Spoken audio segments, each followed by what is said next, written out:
Hi, I'm John. This is my show, An American Scheme, where I'm proving that Diana Ross is Michael Jackson's actual mother. So there's this article that had come out about a conversation that Marlon Brando had given to the police, like an actual, like, a deposition conversation. They said it was recorded and, was it called dictated, where somebody there that copies it down, whatever. So it was an official thing, and so they've released it, I guess somehow it's been released, and these people are going to talk about it this weekend. So now in this thing, I think this thing this is going to make Michael look really bad with the pedophile stuff. But when I'm saying, look at this, and you're going to see that this is my story. And that's the thing. There's a thing here that nobody understands, and even to Marlon Brando, he couldn't understand it, and everybody's looking, and it looks like pedophile. It looks like it, but Michael can't explain, and it's my story that explains why he can't explain everything. So let me read this through. It says, the public's fascination with Michael Jackson continues on what would have been his 61st birthday. It's been reported that the King of Pop was once confronted by friend Marlon Brando over the child abuse allegations against him, and Jackson broke down in tears. Okay, it says the podcast Telephone Stories, The Trials of Michael Jackson, touts in a press release that it obtained in sworn account Brando gave to Los Angeles Deputy District Attorneys on March 4th of 1994. So they got a hold of this, and they're saying this is the first time anybody got a hold of this, and it's like, wow, it's interesting. And they're going to do a show, I think they said, this Sunday here. It says, and that interview. And so it says, which was recorded and transcribed. Transcribed, that was that word I was trying to... will be featured in its season finale on Sunday. So this Sunday, there's something coming against Michael Jackson. Bad. Because it's got this. This is what they're using. And I'm sure it's going to be bad, because look at what it is. But you'll see that it's my story just devastatingly explains this. It's not we know it's not the pedophile stuff. It's my story. Now watch. It's totally my story. Okay, so, which is recorded transcribed. Okay, so in it, Brando reportedly told authorities, I think it's pretty reasonable to conclude that Jackson may have had something to do with children. The fact that that statement is in there, that's what I'm saying. This is going to be bad. They're going to use this, and the fact that they've got him making that conclusion and the way that they're making this sound, this is going to be bad. If they want to spin this bad, and it looks like it's gonna. That's what I'm saying, though. Now let's listen to what actually happened, and you'll see it's my story. Now, the reclusive Oscar winner, they're talking about Marlon Brando, because later on in his life he became very recluse, you know. So, and if you don't know Marlon Brando, he was a major legendary star, you know, great legend. I know some of his movies that I just like love. Okay, hold on, shh, hold on. Okay, so a close friend and visitor to Neverland Ranch had been contacted by the DA's office and spoke with District Attorney Bill Hodgman of O.J. Simpson trial fame and Lauren Weiss about an unusual conversation he had with Jackson and his suspicions concerning the King of Pop's behavior around young boys. See, that's one of those things. And that's what I like about this, because this shows, I've always wondered, who really confronted Michael? I've always wondered, did anybody really confront Michael about it, like real serious? And this, I like this conversation, because this is like them being alone in a perfect place, and he confronted Michael. He confronted him, and that's why I like this this is actually really interesting. So what it says is, with young boys, according to the press release, he also relayed impressions and concerns he had discussed with his son, Miko C. Brando, who worked as a security guard for Jackson. And so I pulled this up because you guys need to know this part about how big it is. That the kid, the Marlon Brando's kid that worked for Michael, Jim, shh, hold on. Okay, so that guy, he was a really good friend of Michael Jackson. And when Michael Jackson died, he was one of these people that was on Larry King's show all the time. The Miko was talking, he was always on there. I saw him a lot of times.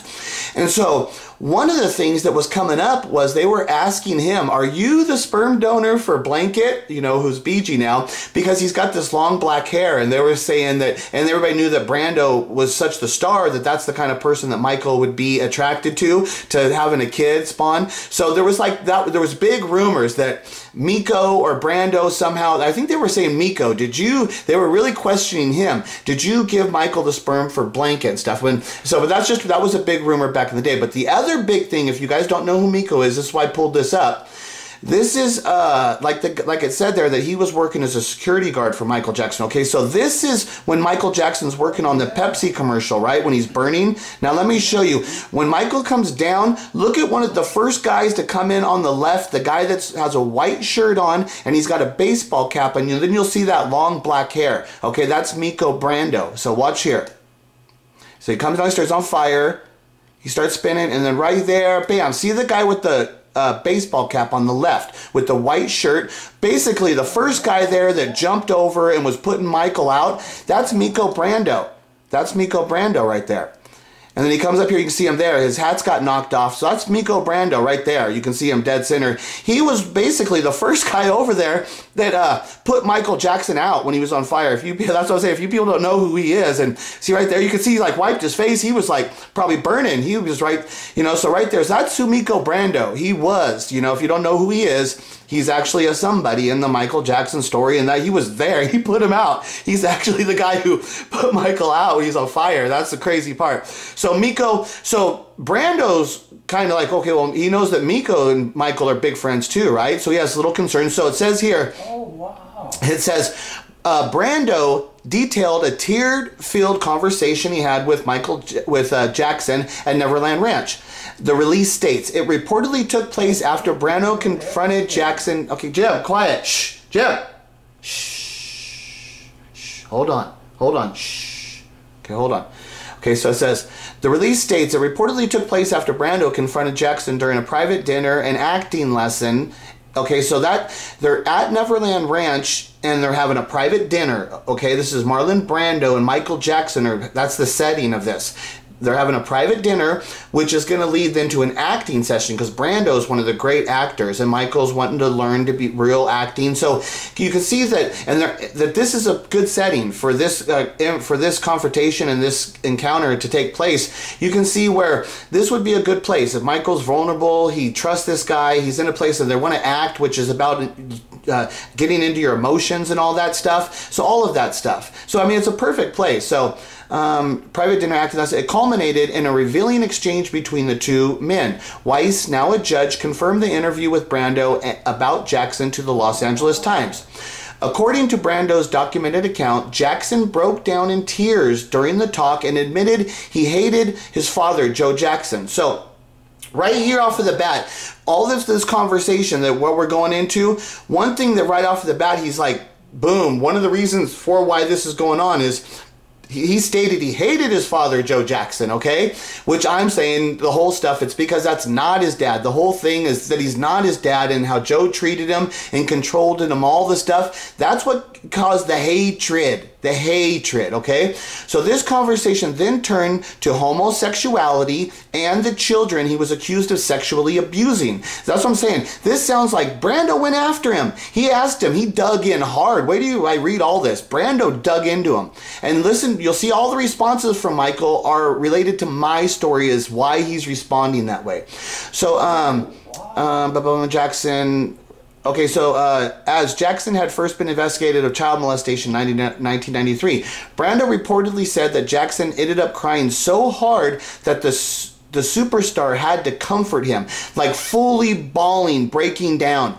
And then that's when Brando told prosecutors, with this mode of behavior that's been going on, I think it's pretty reasonable to conclude that he may have had something to do with kids. And see, now, this is the big break of the difference. He sees everything of what he knows, all of the information of what he knows.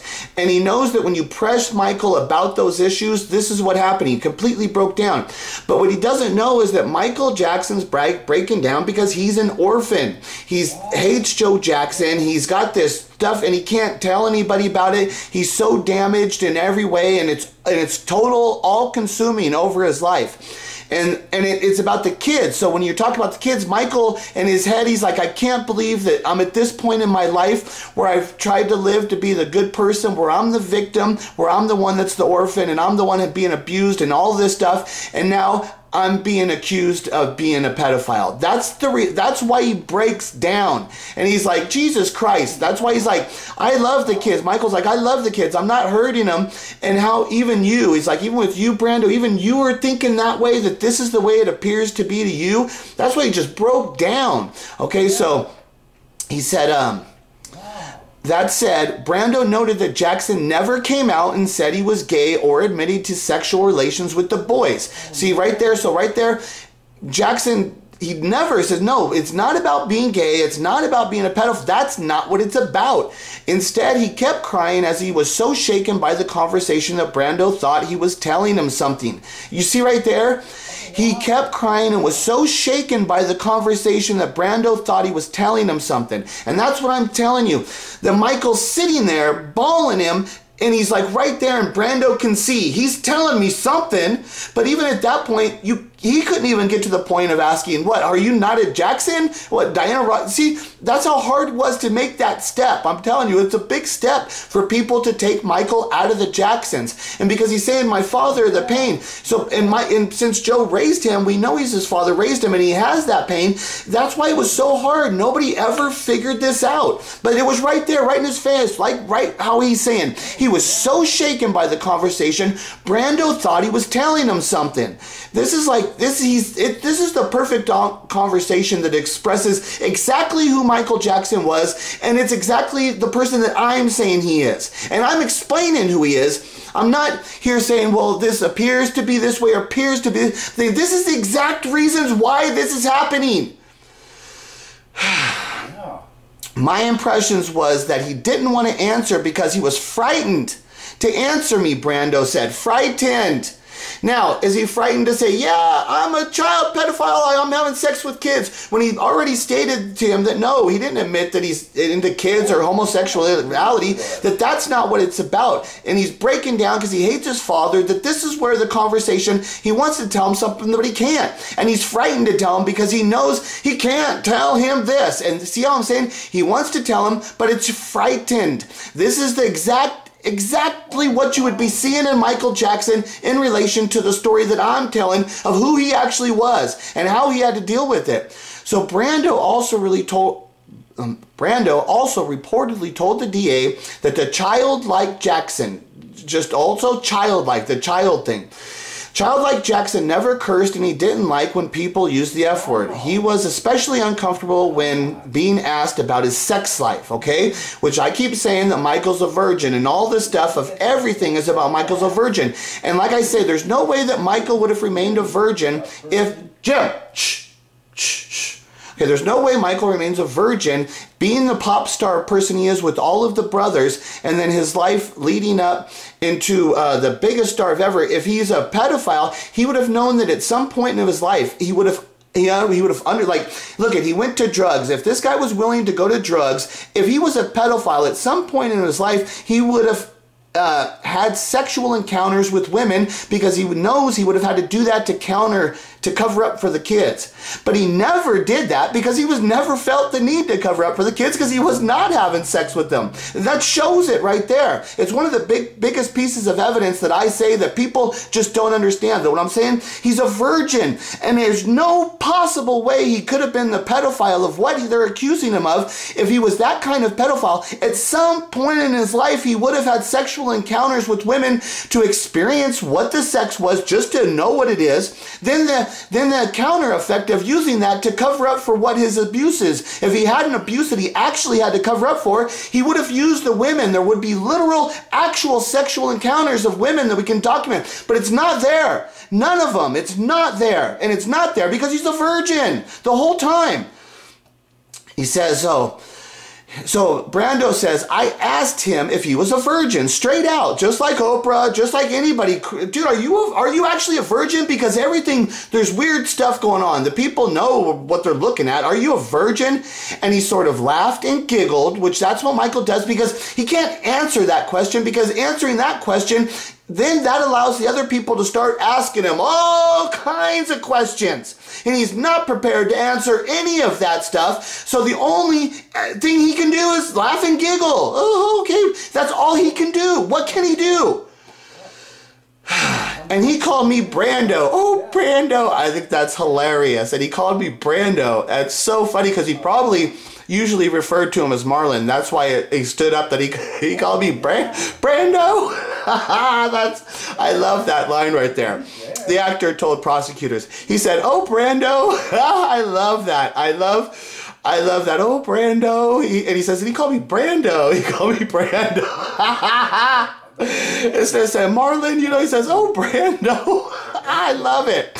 And Marlon knew that it was different when he said it that way, Okay. So he says, "Oh, Brando." I said, "Well, what do you do for sex?" Oh, because he says, "Oh, Brando." That's what he did. And then Brando says, "Well, what do you do for sex?" That's what I'm saying. He asked him the real questions. He said, "Are you a virgin? What do you do for sex?" He's digging into him because they were in the privacy of Michael's home and they were trusted. And that's why this conversation, he actually had a conversation. Jim, quiet! Shh! Shh! Okay. "Well, what do you do for sex?" And he was acting fussy and embarrassed. Like I said, that's all he can do. "Are you a virgin?" He laughed and giggled. "Well, what do you do for sex?" I act fussy and embarrassed. He can't answer these things. Brando also asked, "Well, who are your friends?" He said, "I don't have anybody my own age." Isn't that sad? And that's the thing with Michael Jackson. And it's like, how did that happen? And when he's saying I don't have any, that he's talking about his brothers too. He's got some brothers around close to his age. They would be, that's one of the things, like, at least one of his brothers, like right off of the bat, he'd be like, "Oh, well, I'm one of them. One of them's name should have came out. One of them should have been a best friend. One of them." "I don't have anybody my own age. I don't like anybody my own age." I said, "Why not?" He said, "I don't know. I don't know." He was crying hard enough that I tried to massage him. I don't know what that word, I don't know if it's like one of these things I'm not schooled, so it's like, I don't know that word. Is it supposed to be massage? I don't know, or I just don't know what that word is, so I don't know that word. I tried to help him all I could. So this was serious. Michael was like full on in a breakdown, a full on what they call like a panic attack. This is like, it's a panic attack that leads to this kind of full on a nervous breakdown. He's actually having like a nervous breakdown in front of him is what he's having. So this is the first time the conversation between Brando and Jackson had been made public. Because it was never used as evidence in Jackson's 2005 trial, which resulted in the pop star's acquittal. Brando died in 2004, followed by Jackson in 2009. That's kind of interesting that this wouldn't have got into the trial. That's one of those things that's like, when you got him saying he's there, I guess it's because it's speculation. Maybe that's the whole thing about it. In reality, when I think about it, it's like, it seems like hard facts, but in reality, it's speculating still, you see? And you can't bring that kind of speculation into a courtroom. It doesn't work. Yeah, okay, Jim, shh. Okay, hold on, I'm almost done.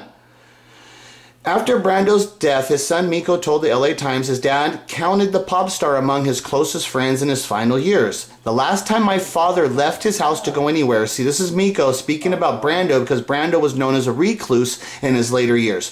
So they're saying the last time my father left his house to go anywhere to spend any kind of time, it was with Michael Jackson. He loved it, Miko said. He had a 24-hour chef, 24-hour security, 24-hour help, 24-hour kitchen, 24-hour maid service, just carte blanche. Miko said that the men met through Quincy Jones back in the 80s. So that's interesting. That conversation is incredibly interesting. But when you see the whole context of this whole thing, for Michael to be breaking down in this situation, you can tell, like the part where he says he can tell that Michael's wanting to tell him, he's trying to tell him something, he can tell. But it's my story, like I said. Michael, they never told anybody. He couldn't tell, not even anybody, not in that situation. And that's a big part of the proving thing, that not even that situation in the most confiding places with a truly trusted friend that he would truly trust, not even to that guy did he tell him the truth that he was the son of Diana Ross and Smokey Robinson, that he was given to the Jacksons. He didn't tell him. But you can see that the whole conversation of how Michael is acting. Jim! Shh! Shh! Please! like videos like this, like, that's what I'm saying, like videos like, geez, can I put this video out? You know, can I release a video like this? I mean, the whole time, all I've heard is him talking, so I don't even know, like, can you hear me talking? It's like, all I hear is him talking, and he won't stop. That's what, when you're trying to talk about people, the kids with OCD, you need to understand you have a problem, and you need to control it. It is a disaster, it's horrible. OCD is, ugh. But for them to be putting those kids on drugs, see, like I'm saying, my dad, he turned to cocaine. He was a cocaine addict for years because that's what those OCD losers do. They turn into cokehead loser junkies. They're losers. My dad was a freaking loser. I mean, my dad, and there's things in this and that, but in the reality of who he was as a person, as a parent, he was a loser. He was a freaking total loser cokehead. And it's those OCD losers, they always turn into I tell you, the uppers. Freaking these OCD, they got to learn that they have a problem, and they have to learn how to shut up. They got to learn how to stop picking. Stop freaking doing that stuff. And if you can't do that stuff, oh my God. It is horrible. It's what it leads. This is not the Alzheimer's. That's what I'm trying to say, that people don't understand. Alzheimer's is one thing I'm dealing with. Alzheimer's, the actual Alzheimer's of what I'm dealing with, that's not such a big deal. That's just flat out just caregiving, being a caregiver. That's not that hard. It's just providing care. Okay, but the OCD, it's a whole nother realm of a world of freaking destruction of I'm like literally tortured. Like, the other day, I'll bring up this Linda Loves Music who thinks she knows stuff. What a moron. I'll even bring her name up into this conversation. This girl's so dumb. She sits here and thinks, she says, I'm not doing anything for myself. I don't do anything. Her whole thing is to try and be an advocate. She wants to be a person, a voice where she can come out and say, I told you I was smarter than all of you. I was better than all of you. That's what she wants to be, one of those kind of people. That's what her whole thing is about. She actually called up the prosecutor, or some of one of the guys that worked on the John Bonet case in Denver, Colorado, where was the city there. She called them and told them that John Bonet came to her. She's a psychic. And John Bonet told her who killed her. And she was going to tell them and explain the whole case. And she was, why won't you listen to me? I know everything. She literally did that. This woman, she had the nerve to tell me, she says, she says her father-in-law has dementia, but there's other people there taking care of the case. She told me, I just need to relax. She told me, you just need to relax. Let me tell you, woman, what you're dealing with and what I'm dealing with, we are in two different worlds. You don't take care of him. First of all, I completely 100% take care of my dad. Not only do I 100% take care of him, he attacks me all day and all night. This is what I have to deal with. No, I don't get any kind of, oh, thanks for helping me. No, I get freaking abused. And I try and talk, it's blah, blah, blah, blah, blah, blah, blah, blah, blah, blah, blah. Freaking madness. And if I freaking ignore him, he'll fucking start yelling at me. He'll start banging and freaking throwing a hissy fit. Jesus fucking Christ. You see why I yell? Shut his fucking ass up, right?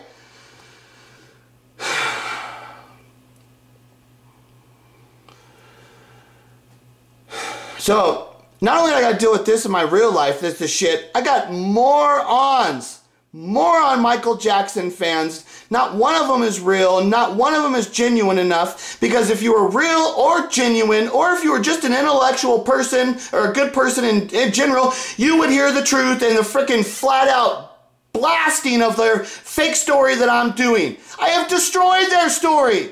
The evidence that I have laid out and the story of which my story explains freaking everything. There's not one single thing you cannot confront me with that I will not be able to explain with my story.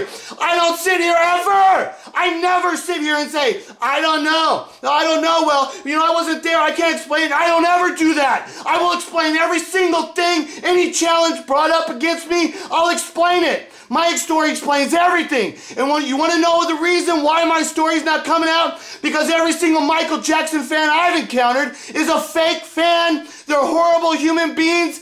And they're just stealing from Michael Jackson because they're so fake and pathetic in their lives. So they look for somebody like Michael Jackson to cling on to. I'm going to cling to his greatness. I'm going to cling to his greatness. That's all they do. Not one of them is a real fan. All they do are being pathetic, disgusting human beings clinging to the greatness of Michael Jackson.